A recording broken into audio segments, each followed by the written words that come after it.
দেখো, আসল মজা তো তখন আসবে না যখন এইরকম ভয়ানক অঙ্কগুলো তোমরা সেকেন্ডের মধ্যে করে নেবে। দেখতে কিন্তু ভয়ানক, কিন্তু করবে 1 সেকেন্ডে। চলে এসো করবে। দেখো এখানে কত আছে? 7। তাহলে 7-এর মাথায় লিখবো কত? লিখবো দেখো 3, 3 9, 3 27। তাহলে নিচে লিখে দেবো 27। ঠিক আছে, এখানে কত আছে? 3। 3-এর 1 কম কত? 2। 2 দিয়ে এই 27 কে ভাগ করব। 2 দিয়ে 27 কে ভাগ করলে কত হয় না? 2 দিয়ে 27 কে যদি আমরা ভাগ করি, যে 27 ডিভাইডেড বাই 2, আমরা কিন্তু পাবো 13 পয়েন্ট সামথিং।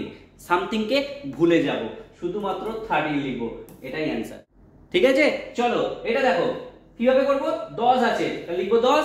10-এর মাথায় লিখবো কত? লিখবো এখানে কত আছে? 3, 3 9, 9 3 27, 27 3 81, 81। এবার দেখো এই 81 কে কি করব? এখানে 3 আছে, 3 থেকে 1 কম 2, 2 দিয়ে ভাগ করব। দেখো 81 কে যদি আমরা 2 দিয়ে ডিভাইড করি কত হয়? 40 পয়েন্ট সামথিং। সামথিং কো ভুলে যাব, তাহলে এখানে লিখে দেবো 40, এটাই অ্যান্সার। চলো আরো দেখি। দেখো এটা দেখো 18। 18 তুইও চলে আয়। কি করব?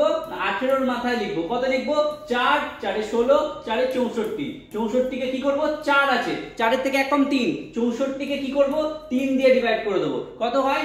21 পয়েন্ট সামথিং। তাহলে কি করব? 21 লিখে দেবো, সামথিং কে ভুলে যাবো। বুঝে গেছো? আশা করি বুঝে গেছো। এই इसका आंसर কমেন্টে